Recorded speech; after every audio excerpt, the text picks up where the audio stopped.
বাংলাদেশ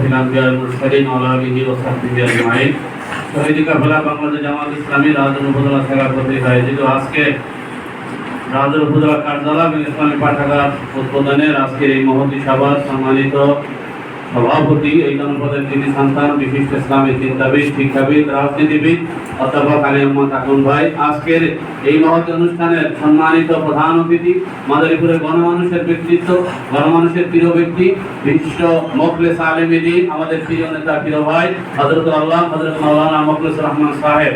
আজকের এই মহৎ অনুষ্ঠান কলঙ্কিত করবেন মরহুম দেওয়ার হোসেন আনসারী রহমতুল্লাহ আলাইহি মেজর সাহেবজাদা, ঢাকা বিশ্ববিদ্যালয়ের সাবেক মেধাবী মুখ, বাংলাদেশ মাজলিসুল মুফাসসিরিন এর সহসভাপতি, আমাদের সর্বজন শ্রদ্ধেয় ব্যক্তিত্ব, আমাদের আস্থার শেষ ঠিকানা হযরতুল আল্লাহ হযরত মাওলানা কামরুল হক সাইদ আনসারী হাফেজাহুল্লাহ। আজকের এই মঞ্চবিষ্ট জামাত ইসলামী বাংলাদেশ রাজুর উপজেলা শাখার বিভিন্ন নেতৃবৃন্দ, আজকের এই দাওয়াতে আমন্ত্রিত বীর মুক্তিযোদ্ধারা এবং শিক্ষক ছাত্র সহ যারা এসেছেন সবাইকে আন্তরিক অভিনন্দন জানাচ্ছি। তো ভাই সাহেব, আজকের এই মঞ্চে আমি বক্তব্য দেওয়ার যোগ্যতা রাখি না, আমার আমির সাহেব আমাকে দাঁড়াতে বলেছেন, তাই দোয়ানোর জন্য একটু দাঁড়িয়েছে। দুটি কথা আপনাদের সামনে বলতে চাই। সেটি হচ্ছে যে জামাত ইসলামী বাংলাদেশের লক্ষ্য উদ্দেশ্য হচ্ছে নিয়মতান্ত্রিক এবং গণতান্ত্রিক পদ্ধতিতে ন্যায় এবং ইনসাফ ভিত্তিক সমাজ প্রতিষ্ঠা এবং আল্লাহ পাকের সন্তুষ্টি অর্জন করা। একটা মানুষের জীবনে দুটি দিক থাকে, একটা তার ব্যক্তিগত আর একটা সামষ্টিক বা জাতীয়। ব্যক্তিগতভাবে বাংলাদেশ জামাত ইসলামী আল্লাহর সন্তুষ্টি অর্জন করার জন্য ব্যবস্থা করেছে রিপোর্ট বই, যা এই বাংলাদেশের কোনো সংগঠনের নাই, নয় আকারে নাই, ঠিক কিনা বলেন? রিপোর্ট কেন? হাসরের ময়দানে সমস্ত মানুষের আমলনামা আল্লাহ পাক বলবেন, ইকরা কিতাবাক কাফা বিনাফসিকা আল-ইয়াওমা আলাইকা হাসিবা। তুমি তোমার আমলনামা পড়ো, তোমার আমলনামার জন্য তুমি যথেষ্ট। সেই আমলনামা যেন খারাপ না হয়, সেই জন্য বাংলাদেশ জামাত ইসলামী রিপোর্টের ব্যবস্থা করেছে। রিপোর্টে কি আছে? রিপোর্টে আছে কোরআন তেলাওয়াত করো, যা দুনিয়ার সমস্ত নবীদের মিশন এবং ভিশন ছিল। পয়গম্বর আলাইহিস সালামরা আসেন আসমানি কিতাবকে পড়ার জন্য, অর্থ সহ বোঝার জন্য, সেটাকে বাস্তবায়ন করার জন্য। রব্বানা ওয়াবাস ফীহিম রাসূলাম মিনহুম ইয়াতলু আলাইহিম আয়াতিকা ওয়া ইউআল্লিমুহুমুল কিতাবা ওয়াল হিকমাতা ওয়া ইউযাক্কিহিম। জামাত ইসলামী বাংলাদেশের রিপোর্টে কি আছে? নামাজের কথা আছে। আকিমুস সালাতা ওয়া আতুজ যাকাতা ওয়ারকাউ মা'আর রাকিঈন ওয়া আমুর আহলাকা বিস সালাতি ওয়াসতাবির আলাইহা লা নাসআলুকা রিজকা ইন্নাস সালাতা তানহা আনিল ফাহশাই ওয়াল মুনকার। এই নামাজের ব্যবস্থা করেছে। এই দেশের হাজারো মানুষ ইসলাম সম্পর্কে কিচ্ছু জানে না। এদেশের অধিকাংশ মানুষ অজ্ঞ। ইসলামকে পরিপূর্ণ জানার জন্য বাংলাদেশ জামাত ইসলামী ইসলামী সাহিত্য পড়ার ব্যবস্থা করেছে, যেটা শুধুমাত্র এই সংগঠনে আছে বিপুল পরিমাণ, যা অন্য কোনো সংগঠনে নাই, ঠিক কিনা বলেন? এইগুলি করার মাধ্যমে আল্লাহ পাকের সন্তুষ্টি অর্জন করা যাবে ব্যক্তি পর্যায়ে। সামষ্টিক পর্যায়ে আল্লাহ সন্তুষ্টি কি হবে?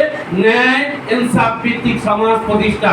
মুসলমান শুনে রাখতে হবে, কোরআন ছাড়া পৃথিবীতে ন্যায় ইনসাফ প্রতিষ্ঠা হতে পারে না এবং পারে না। সেই জন্য খেলাফত দরকার। খেলাফত প্রতিষ্ঠা এটা কোনো নফল না, এটা কোনো সুন্নাত না, মুস্তাহাব না, এটা আল্লাহর পক্ষ থেকে ফরজ। ওয়াইদ ক্বালা রাব্বুকা লিল মালাইকাতি ইন্নী জাইলুন ফিল আরদি খলিফা ওয়া'আদাল্লাহু আল্লাযীনা আমানু ওয়া আমিলুস সালিহাতি লা ইস্তাখলিফান্নাহুম ফিল আরদ কামা ইস্তাখলাফাল্লাযীনা মিন ক্বাবলিহিম আল্লাযীনা ইম্মাক্কান্নাহুম ফিল আরদ আকামুস সালাতা ওয়া আতাউস যাকাতা ওয়া আমারু বিল মা'রুফ ওয়া নাহাউ আনিল মুনকার। একটা আয়াতের তর্জমা বলার সময় পাবো না, আমার দায়িত্বশীলরা 3 মিনিট সময় দিয়েছেন।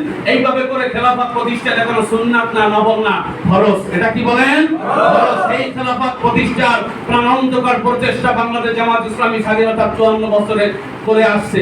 আজকে এখানে যেই পাঠাগার হয়েছে, যেই কার্যালয় হয়েছে, এই দেশে তারা গণতন্ত্রের কথা বলে বলে মুখের বুলি উড়িয়ে ফেলে। তারা সবচেয়ে অগণতান্ত্রিক, সবচেয়ে স্বৈরাচার, সবচেয়ে জালেমের পরিচয় দিয়েছে। এই দেশে গণতান্ত্রিক ভাবে সমস্ত রাজনৈতিক দল কথা বলতে পারলেও বাংলাদেশ জামাত ইসলামী একটা কার্যালয় স্বাধীনতার 54 বছরেও এই জায়গায় প্রতিষ্ঠা করতে পারে নাই, শুধুমাত্র জালেমদের কারণে, ঠিক কিনা বলেন? আজ মুনিব আমাদেরকে সুযোগ করে দিয়েছেন, এখানে কার্যালয় হয়েছে, এখানে পাঠাগার হবে। ইনশাআল্লাহ আমরা নেফাকি করব না। জামাত ইসলামীর সাথে আমরা আগেও ছিলাম, এখনো আছি, ভবিষ্যতে থাকবো ইনশাআল্লাহ। আপনাদেরকে একটা উদাহরণ দিই, ইরান। পৃথিবীতে ইরানের সাথে আমাদের মত পার্থক্য থাকতে পারে, কিন্তু সেই ইরান তার ইমানি শক্তিতে বলিয়ান হয়ে গোটা দুনিয়ার পরাশক্তি আমেরিকাকে নাস্তানাবুদ করে দিয়েছে, নত স্বীকার করতে বাধ্য করেছে।